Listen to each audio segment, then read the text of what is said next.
The drought is here and water restrictions are in place, but that doesn't mean you're going to have to sacrifice anything for your seasonal color. And today we're going to talk about how to use succulents, yucca, and other plant material to keep your containers looking great all summer long. Style does not have to be thrown out the window because you're using different plant material choices. Low water plant materials can make a high impact statement without using a lot of water. What's incredible about the plant materials here is that they're almost all native to South Africa and Mexico, so they're designed by nature to withstand drought conditions. These are the best low water plants that you can use in your containers and also in your display gardens. Plants like lantana attract butterflies, and the hotter, the better. Here we've got a variety of sedums and succulents, and you can see here with the agave, you can make a beautiful arrangement using the concept of the thriller, the filler, and the spiller.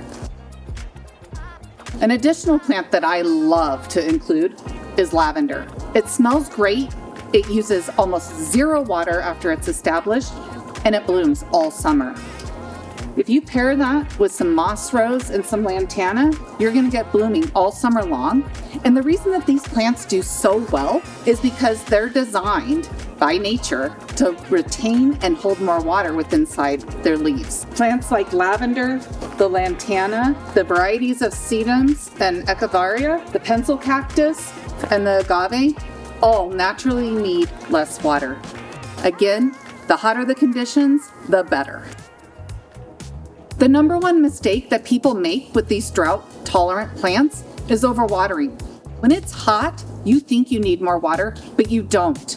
They really thrive on the warm conditions, good soil, and letting the soil dry out in between watering. And when you're planting these containers, make sure you're using a good soil that is going to drain that water out. Less frequent watering is the key with these plants. This doesn't have to be something overwhelming to go from something that you're used to traditionally with seasonal color.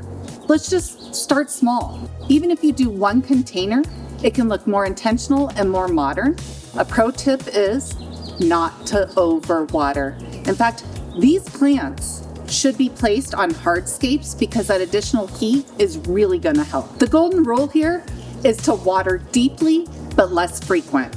Thanks again for joining us today. This has been really fun to share these incredible plants with you that require less water and really thrive in these hot, dry conditions. If you need help with your seasonal color or your container gardens, please see the description below for our contact information.